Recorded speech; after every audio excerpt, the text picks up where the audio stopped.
आखिरकार अब नाटो के एडवाइजर द्वारा एक बड़ा सलाह आया है डोनाल्ड ट्रंप को। वहीं दूसरी तरफ ऑस्ट्रेलिया भारत के साथ आकर खड़ा हुआ है और इन सब के बीच में चाइना की किस चालाकी को भारत ने फिलहाल एक झटका दिया है और भारत ने ज्वाइन करने से मना किया है। जियोपॉलिटिक्स में इस वक्त बहुत कुछ चल रहा है, हमेशा की तरह जानने को मिलेगा बहुत कुछ। आइए जानते हैं इन खबरों को विस्तार से। स्क्रीन पर एक ट्वीट देख रहे हैं, ये ट्वीट है अमिताभ कांत का। कौन है ये नीति आयोग के पूर्व सीईओ रह चुके हैं और G20 के शेरपा रहे हैं। इन्होंने बहुत बड़ी बात कही। इन्होंने कहा कि अमेरिका का भारत पर इस तरीके से टैक्स लगाना विडंबनापूर्ण है और वो भी ऐसे समय में जब रूस और चीन के साथ लगातार बातचीत कर रहा है। चीन रूस के तेल का सबसे बड़ा खरीदार है। उन्होंने आगे लिखा कि ट्रंप के टैरिफ भारत के लिए एक वेकअप कॉल होनी चाहिए। विडंबना यह है कि अमेरिका सक्रिय रूप से रूस और चीन के साथ बातचीत कर रहा है। चीन रूसी तेल का सबसे बड़ा खरीदार है, फिर भी भारत को टैरिफ पे निशाना लगाया जा रहा है। अमेरिका ने पहले मॉस्को पर प्रतिबंध लगाने की धमकी दी थी, साथ ही उन देशों पर भी प्रतिबंध लगाने की बात कही थी जो रूस से तेल खरीदते हैं। चीन और भारत रूसी तेल के दो बड़े खरीदार हैं। अमिताभ कांत का कहना है कि अगर स्पष्ट रूप से कहें तो ऐसा नहीं लगता है कि ये सब कुछ रूसी तेल के बारे में हो रहा है और ऐसा लगता है जैसे भारत की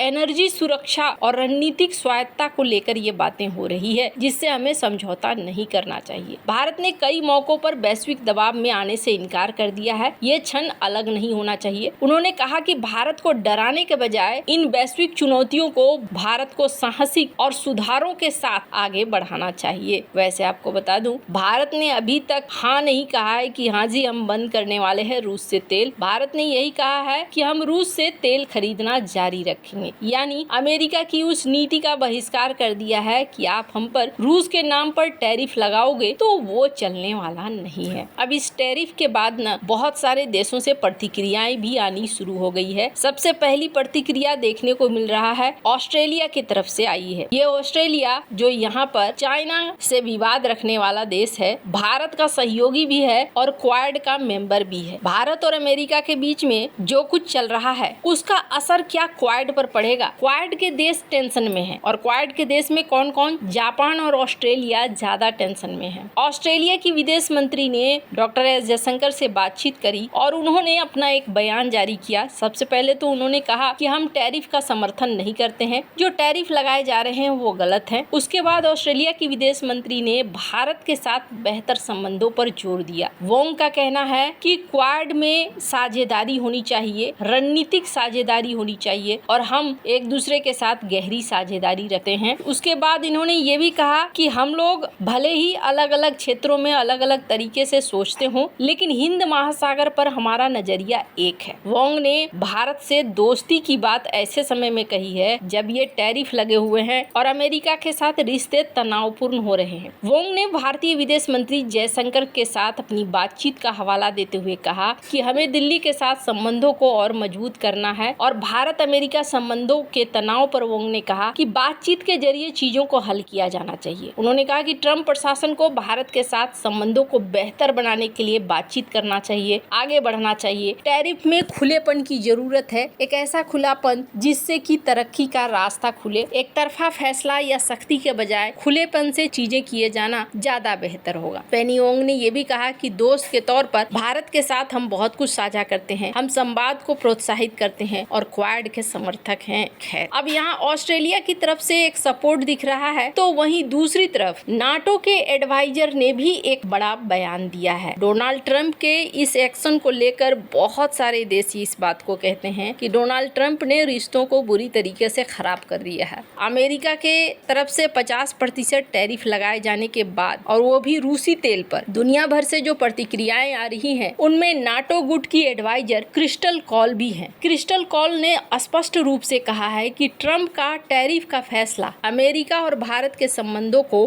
बड़ा नुकसान करेगा। क्रिस्टल कॉल ने कहा कि भारत और अमेरिका के संबंध पिछले 2.5 दशक में दोनों ओर से की गई कड़ी मेहनत से बने हैं। इसमें खुद डोनाल्ड ट्रंप का भी पहला राष्ट्रपति कार्यकाल है। हालांकि ये बात सही है कि पहले राष्ट्रपति कार्यकाल में डोनाल्ड ट्रंप ने पीएम मोदी के साथ मिलकर जिस तरीके से संबंधों को बनाया और दोस्ती खेला, वैसे में लगा था कि सब कुछ अब ठीक है, आगे भी ऐसा ही रहेगा। रहेगा। और कहीं ना कहीं यही कारण है कि बहुत सारे लोग भारत में भी और बहुत सारे लोग जापान में भी चाहते थे कि दूसरे टर्म में भी डोनाल्ड ट्रंप आए। डोनाल्ड ट्रंप का आना दोनों ही देशों में बहुत ज्यादा पसंद किया गया था, लेकिन इसके परिणाम कुछ अलग हुए। क्रिस्टल कॉल जो कि नाटो की एडवाइजर हैं, उन्होंने इस बात को कहा कि 25 साल लगे तब जाकर भारत और अमेरिका के संबंध अच्छे हुए थे, लेकिन अब ये द्विपक्षीय संबंध संकट में है जिस तरीके से भारत के ऊपर एक्शन लिया गया है। कॉल ने यह भी कहा कि ट्रंप के टैरिफ से भारत और अमेरिका के संबंधों पर जो धक्का लगेगा उससे बेहतर है कि इस फैसले को तुरंत वापस लेना चाहिए। अगर ऐसा नहीं होता है तो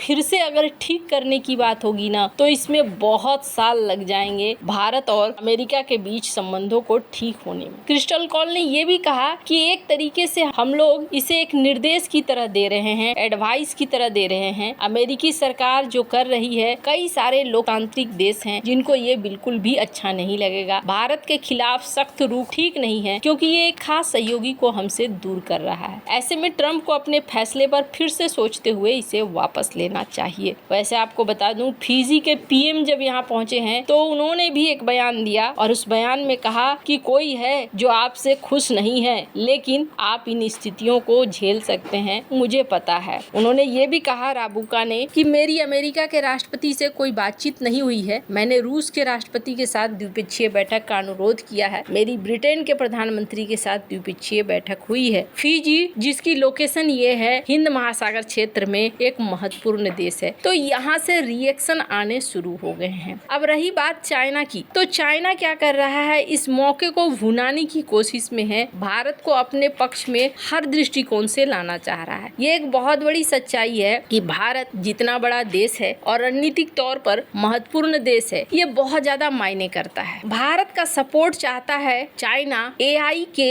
एक बड़े संगठन में। दरअसल चाइना एक संगठन बनाना चाहता है और उस संगठन का नाम है वर्ल्ड एआई कोऑपरेशन ऑर्गेनाइजेशन, वीको। और इस वीको में वो चाहता है कि भारत भी शामिल हो जाए। वीको के प्रति भारत सतर्क है। एआई से रिलेटेड इसमें बहुत तरह के काम होंगे, बहुत तरह की सहयोग की बातें होंगी। हो सकता है इसमें पैसे लगे किसी नए चीज का निर्माण होने में। भारत ने इसमें कहा है कि अच्छी बात है, हम समर्थन देते हैं, आपको इस तरीके का प्रोग्राम करना चाहिए, लेकिन हम इसके सदस्य नहीं बनेंगे। माना जा रहा है कि वीको का निर्माण चाइना करना चाहता है अमेरिका को एक बड़ी चुनौती देने में। हाल के समय में एआई के सेक्टर में अमेरिका और चाइना दोनों एक दूसरे के आमने सामने खड़े हैं, दोनों ही आगे निकलना चाहते हैं। ऐसे में भारत का समर्थन भी मायने करता है, पर भारत ने फिलहाल समर्थन दिया है पर सदस्यता नहीं ग्रहण करी है। आपको क्या लगता है, इन सब मामले में आपकी क्या राय है, कमेंट कर जरूर बताएं। जल्द मिलते हैं अगले वीडियो में नई खबर के साथ।